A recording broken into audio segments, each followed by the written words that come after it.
Bonjour, bonjour. On va commencer par Adrian Lockman. Adrian a une particularité que bien peu de personnes ont, mais je souhaite que le maximum de personnes l'aient, c'est qu'il a remporté le Crystal d'Annecy, le Grand Prix, il y a quelques années, c'était 2003 10 ans, 2002. 2002, avec Barcode. Alors, on va parler brièvement de Chase. Moi, je suis un grand amateur de films noirs, et je voudrais savoir comment vient cette idée de travailler du film noir, de marier le film noir et le film géométrique. Je voulais essayer si c'était possible de provoquer les mêmes émotions qu'on voit dans les films de prise de vue réelle, des émotions comme stress, amour, avec un langage abstrait. C'était ça le départ pour Chase. J'ai l'impression quand je vois Chase que, au fond, on n'a pas besoin des formes, on n'a pas besoin, enfin en tout cas c'est peut-être le postulat, on n'a pas besoin des acteurs, on a besoin d'un certain nombre de codes, d'un certain nombre d'éléments, de clés, et après c'est le cerveau qui fabrique tout le reste. Est-ce que c'était un essai de démonstration de ce postulat? En effet, oui, on peut dire ça.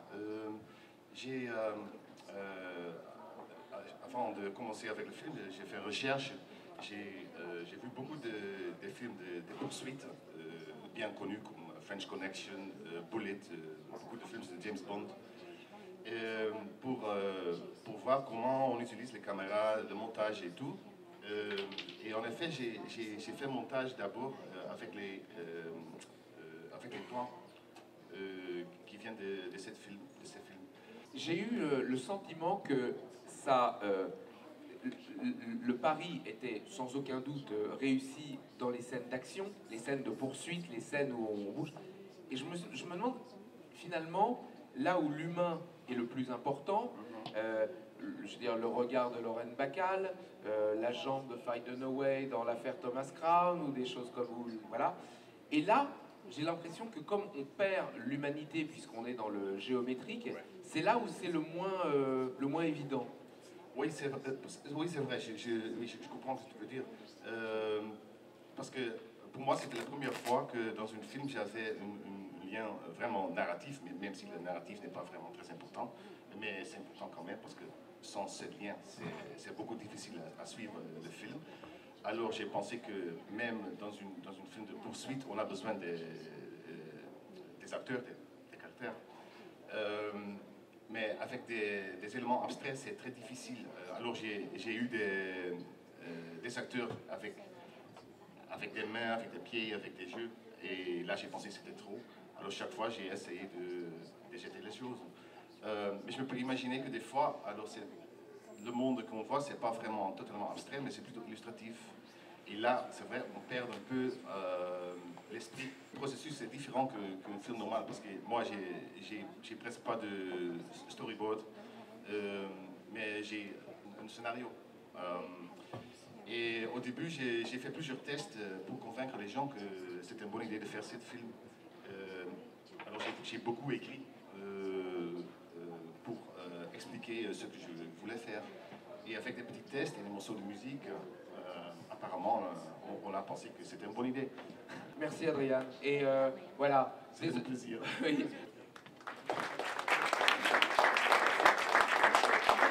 J'invite maintenant Natalia Mirzoyan pour Shinty, le premier film du programme. So, your film, yesterday after the meetings, I was asked, what can you tell about Russian animation? And I answered that animation in Russia, for me, had the strongest base, that it was the tradition, the techniques, the skills, the talents, the history was wonderful, but it was unfortunately too many times reduced to celebrating the glories of the past, Pushkin, Tolstoy, and fairy tales, and babushka, and I had that feeling that Russian animation was stuck into this pattern. And when I see Shinty, all of a sudden I see experiments, I see stories that are totally different. How did you come with the idea? How did you convince people to do this? And because this film is really unusual. I did it by myself, all the film,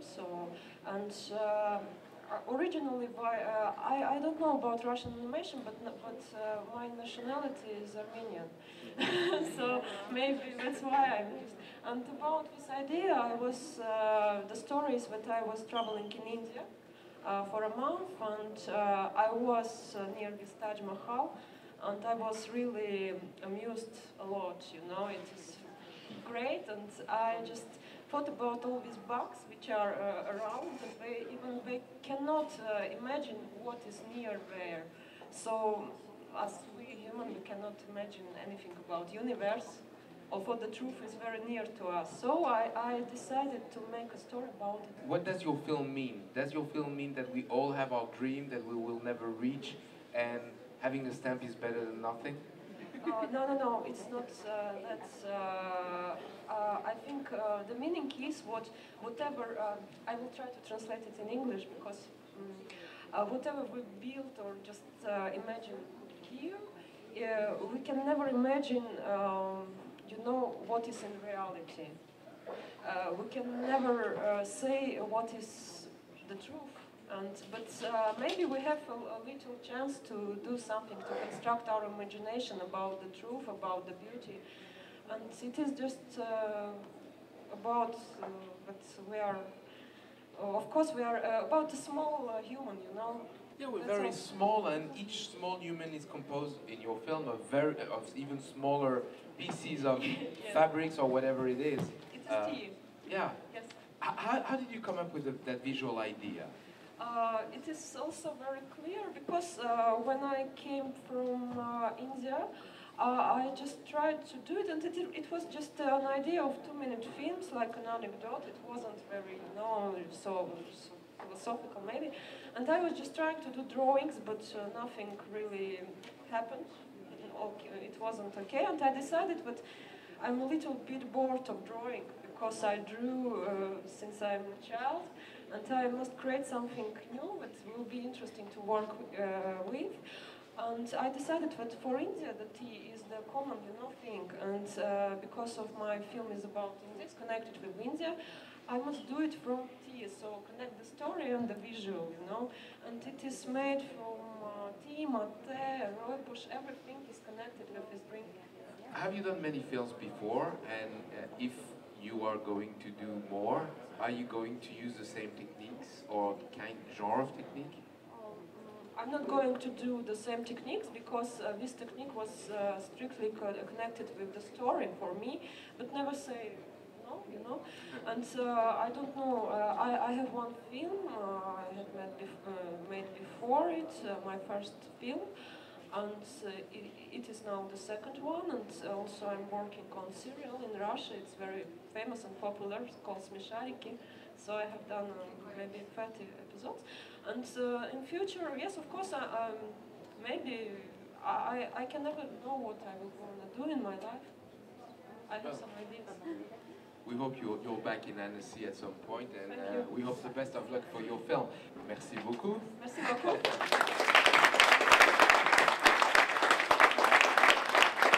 Now we have Theodore Roucheff for Nightingales in December. Bonjour.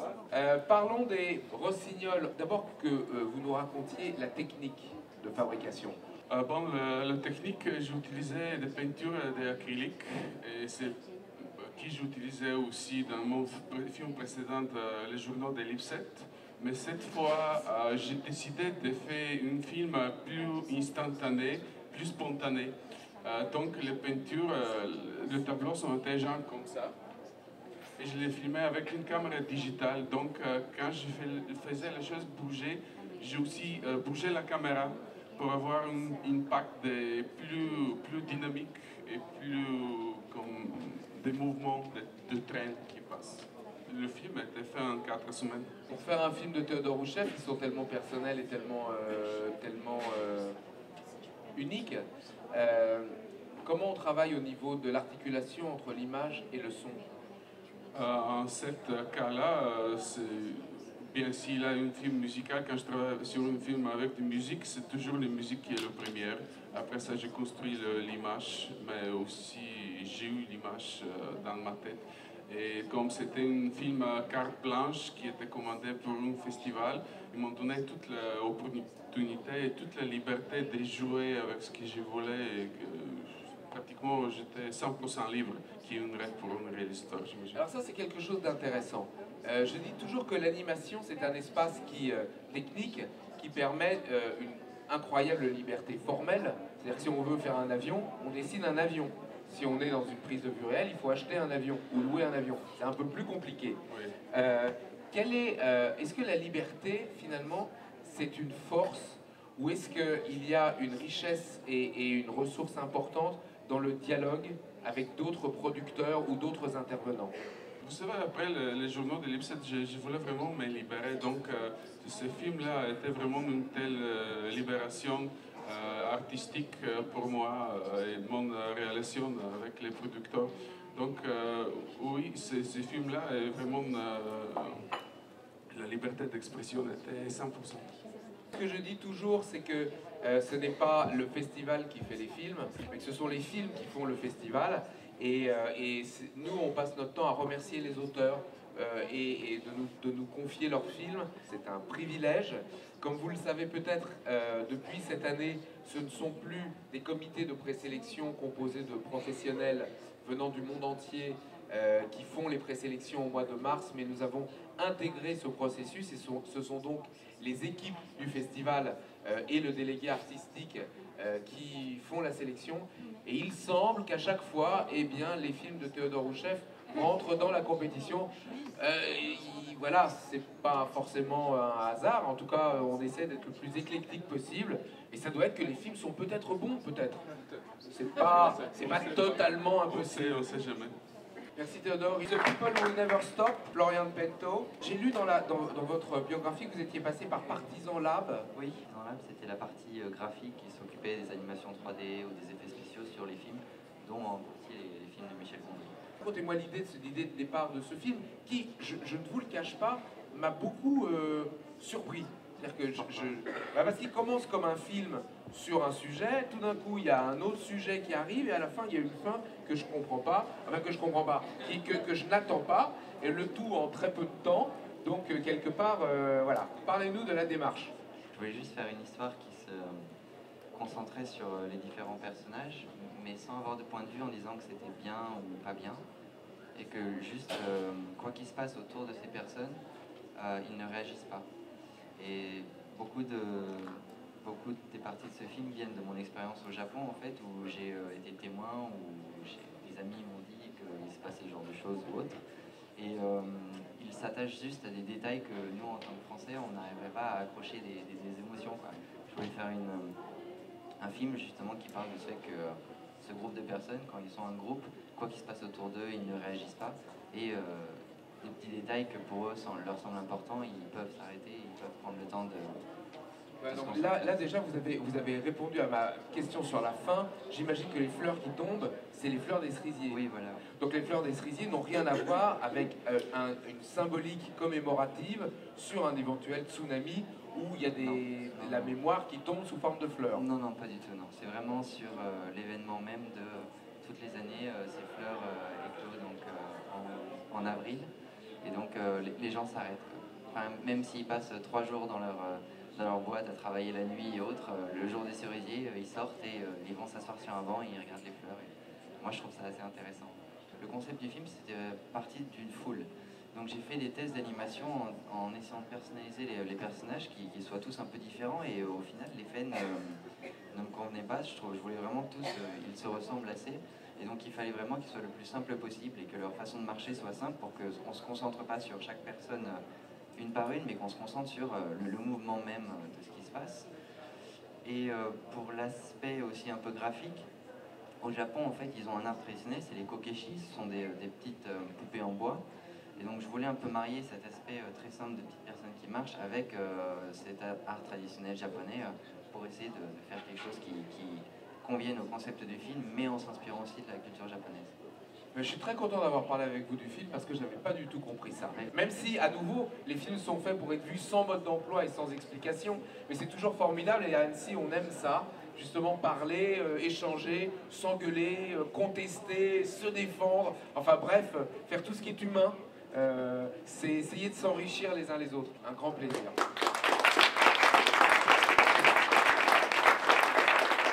Michaela Pavlatova pour Tram.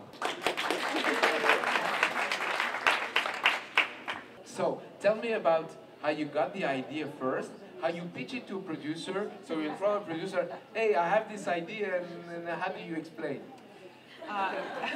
This was a little bit opposite, because it was originally, the idea came from France. It was Sandra Schulze. No doubt. That the idea came from France. And she had got the idea to make a feature live-action movie about women's sexual fantasies. And what is interesting that she is originally not animator, she is a film editor. And then she came to Annecy a couple of years ago and going around with her project trying to find connections to get into the world of animation. And then she found Ron Dyens from Sacre Bleu Productions. And so we tried to put together women with their erotical fantasies to see if we can make the film together. And they also found me. And on the beginning, I didn't want to make the film so much because it sounds, the theme erotic fantasies, it sounds interesting, but you have to come up with some story which would be interesting and which would keep together. And but I thought I will make the storyboard, I will make the Bible, and then they will not find money for making the final film, and it will be enough for me. And I just wanted to stop there. And then what happened that I had to I had to make the animatic of the film, because that film is so much connected with the music that if I would only describe in words what's going on, that the woman is driving the tram, so it doesn't make so much sense. So I made a story, I made animatic, and because of that, suddenly I was the most developed, and they decided to make my film as a pilot for the whole project, if possible. But surprisingly, it also works as a film which can be separated from the film. So there are some films that you make with some ambitious, and I didn't make this film with, this film is done without any ambitions for me. So this is for me even bigger surprise that I can come to Annecy with this film, that I can be here again, because it's an honor. It's not easy to get in. Okay, thank you very much, Michael. And the last film, Father. Oh, they are all here. How did you decide to leave such a dark part to fatherhood? Well, first I perhaps begin with the team. It was all based in Bulgaria, Diana, our screenwriter from Bulgaria, and Maria, Maria Stanisheva, the Bulgarian producer, met and developed the basic of the story. And then we thought about the co-production, and so Maria and Vanya, the Croatian producer of the film, met and talked about the film. I met Vanya, and she told me about the German producer, and in the end the circle closed, and we all knew each other and made the film. There are many people working on the film, and there are many visual techniques. It's a mix of series of scenes, and even within each shot you would have different techniques. So does it reflect the collective aspect of making of the film? And maybe you had something else to say, so... I wanted to say first about the dark side of the film. The film wasn't intended that way. I mean, we sit all together and we started... Tram was funnier. yeah, definitely. But the film was, like, when we were collecting the interviews, we tried to find colorful stories with different aspects. But when we sat together and started making the extracts and picking up pieces that had gravity and energy, when we put them all together at the end, it turned out that it's kind of a very dark thing.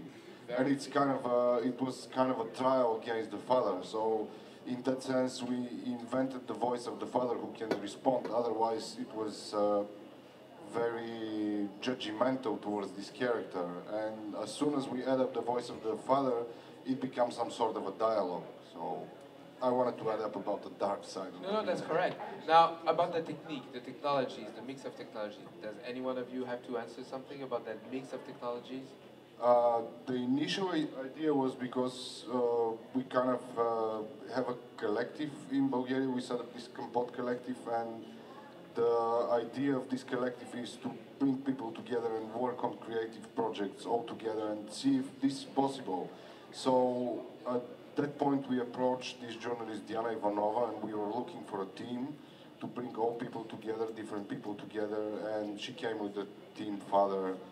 And then we started, it was initiated in a way that different people can come and work in one shape with their own unique style. Okay, thank you very much. We're running out of time, but thank you for all being here.